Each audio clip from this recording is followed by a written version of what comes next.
join Fox Sports as its lead NFL analyst whenever he stops playing. If something we think can help the team, then we'll do it, given the context of whatever it is.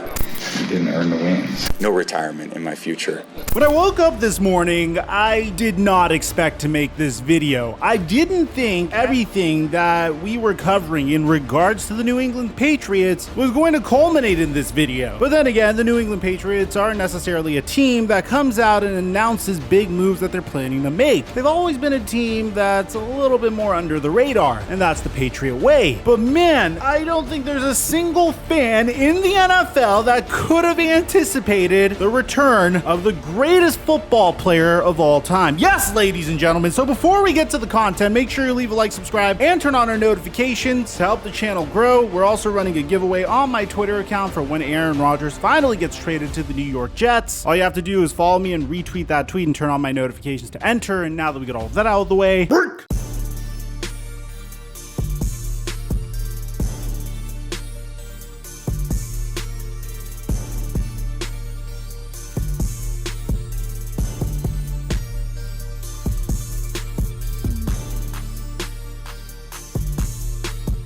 some of the green slips you guys have been sending me is crazy. Like $1,250 off of a $250 slip, or $1,500 off of a $150 power play. We've been making bank off of our basketball picks, bro. March Madness was a huge success, and believe me, we're about to ramp it up for the NBA playoffs. All you have to do is download Prize Picks, use my promo code Mikerophone, and they'll match your first deposit up to $100 instantly. After that, just follow me on Instagram. I post all of my picks onto my Instagram story for free, and we can start making money off of these picks together. Mic check 1 2 1 2. What's going on, everybody? The New England Patriots have been in a very difficult situation recently. Bill Belichick has been looking forward to the post-Tom Brady era for quite some time now. And very shortly after he decided to transition into the post-Tom Brady era, he was met with some mixed results. In year one, he had Cam Newton as his quarterback, and although he kind of made Cam Newton look relatively efficient given the player that he is now, that didn't necessarily produce good results, although it was a pretty fun experiment, I do admit. In year two, Bill Belichick decided that he was going to tab Mac Jones, the quarterback for his protege, Nick Saban, as the next successor to Tom Brady. And his rookie season was pretty solid, I have to admit. In Mac Jones' rookie season, he completed 68% of his passes, threw for 3,800 passing yards, 22 touchdowns, and 13 interceptions. Things seem to be looking good for Mac Jones moving forward. But then the New England Patriots had quite possibly one of the strangest off seasons I think we've ever seen in NFL history. You see, longtime offensive coordinator Josh McDaniels decided that it was time to move on to ruin a brand new franchise, the Las Vegas Raiders. And as a result of that, Bill Belichick needed to find a brand new offensive coordinator. Now, one would think this is a very easy fix. Maybe you pursue Bill O'Brien once again. Maybe you decide to elevate someone that was close to your circle to the offensive coordinator position. No, the decision that Bill Belichick made was hiring Matt Patricia, but Matt Patricia wasn't going to be the defensive coordinator this time. He was going to be the offensive coordinator, and he kind of split the duties with Joe Judge, who originally was the special teams coach, but now he was also some sort of offensive consultant. It was a huge mess. And you kind of saw that on the football field. Mac Jones regressed for sure, 65% completion percentage, 2,997 passing yards, 14 touchdowns to 11 interceptions. But that didn't come without its own drama. There were periods of time throughout the season where you saw Mac Jones quite literally screaming as a result of the play calling. The result of the season was the New England Patriots did not qualify for the playoffs, and there was a lot of controversy about who their QB of the future really should be. Originally, it was a foregone conclusion that it was going to be Mac Jones, but at the same time, Bailey Zappi performed remarkably in the 4 games that he was in, completing 71% of his passes, throwing 5 touchdowns and 3 interceptions. So some people actually believe that Bailey Zappi should be the quarterback of the future. The thing that's the most surprising about this is, throughout the offseason, there were many alternatives for the quarterback position for the New England Patriots. But whenever Bill Belichick was asked about the future of the QB position, he didn't say it was Mac Jones. He didn't say it was Bailey Zappi. As a matter of fact, this is what he said in regards to the future of the New England Patriots quarterback.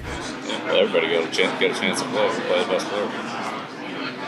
So it's still kind of a competition.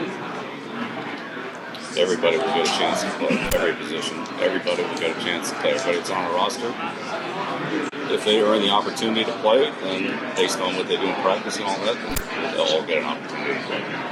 What further exemplifies the evidence that the New England Patriots were a complete mess throughout the regular season, recently retired Patriots legend Devin McCourty said that some New England Patriots players wanted Bailey Zappi and some wanted Mac Jones. So how much of a mess was the quarterback situation for the New England Patriots? Well, Devin McCourty gave us a better insight as to how it actually went down. So according to Devin McCourty, he said that, "I think there were some guys in the locker room that were like, let's go with Zappi," or "No, Mac looked good today." It was just a back and forth, which to me spoke more about what we had on offense than the quarterback. We never were solidified as an offensive group that guys had full confidence in anything we were doing. There was never true hope, said according to McCourty. Well, if you want to figure out a means of developing both quarterbacks, why not bring back a familiar face? Tom Brady has been retired for about 3 months at this point, and originally the theory behind his retirement was the fact that he wanted to spend more time with his family. He wanted to win back Giselle. Currently, it seems like that isn't necessarily going so well for him. So you can imagine our shock and our surprise, well, kind of a surprise, I think some of us saw this coming, when we found out that Tom Brady is officially returning to the NFL. Now, this is way different than what happened last year. Last year, he announced his decision right before free agency. This year, it seems like he allowed free agency to play out a little bit before officially announcing his return. And I know this sounds incredibly far-fetched, so why not give you a statement from the man himself? According to Tom Brady's Twitter, he posted this statement. "These past 3 months, I've realized that my place is still on the field and not in the stands. I originally believed that time would be now, but after some time spent in incredibly deep thought, I realized that I have nothing to lose. I love my teammates and I love my supportive family, but I undoubtedly love the Kraft family that blessed me with the life that I currently live. They made it all possible. I'm coming back for my 24th season to the New England Patriots. I got nothing to lose. I'm coming home, LFG." So you can imagine how confusing this was to a lot of us, but very shortly after, we got a report from none other than Ian Rappaport that Tom Brady, the greatest football player of all time, is returning to the New England Patriots on a 1-year, $24 million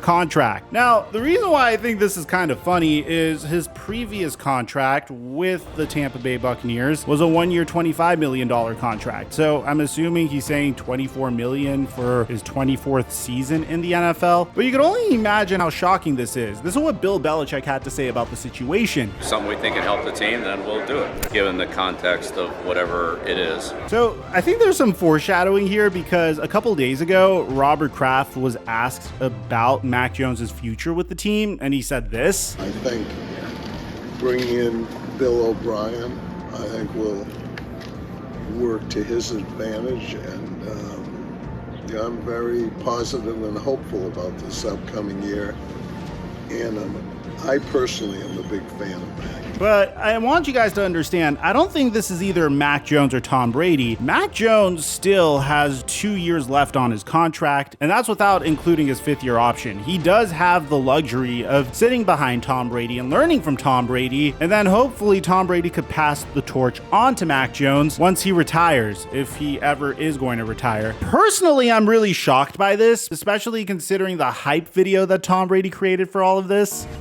It's been a unique offseason, and lately I've been seeing the same question on social media. Why'd you come back? I can give you a long speech, but the answer is actually pretty simple. We've got a hell of a team. I'm still feeling pretty good. And an arm, it's a terrible thing to waste. I've been reminded for almost a decade now, you're headed for extinction. And maybe so, but not today. I'll see you in Dallas.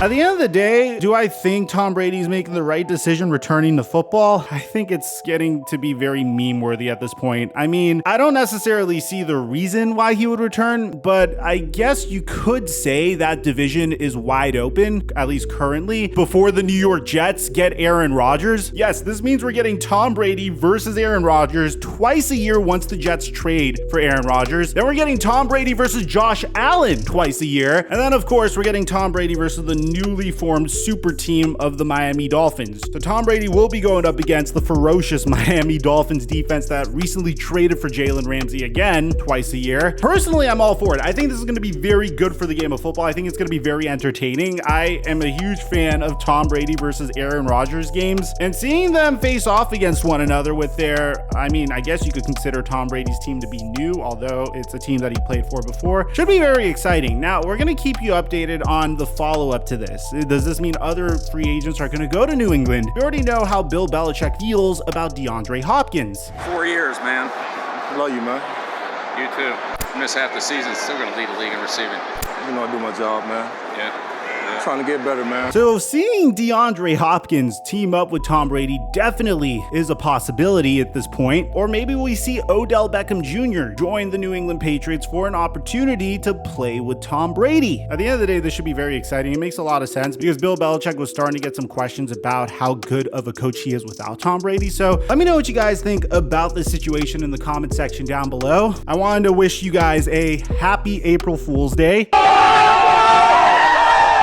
If I ended up getting you, let me know in the comment section down below. If you're watching this after April Fool's Day, then yeah, this is kind of awkward. We do this once a year as a little joke between us and you guys. I hope you guys enjoyed it. If you did catch it early on, let me know. If it took you to the end of the video, let me know. Aside from that, I'm your boy Mike, and I'm dropping our mic until our next upload.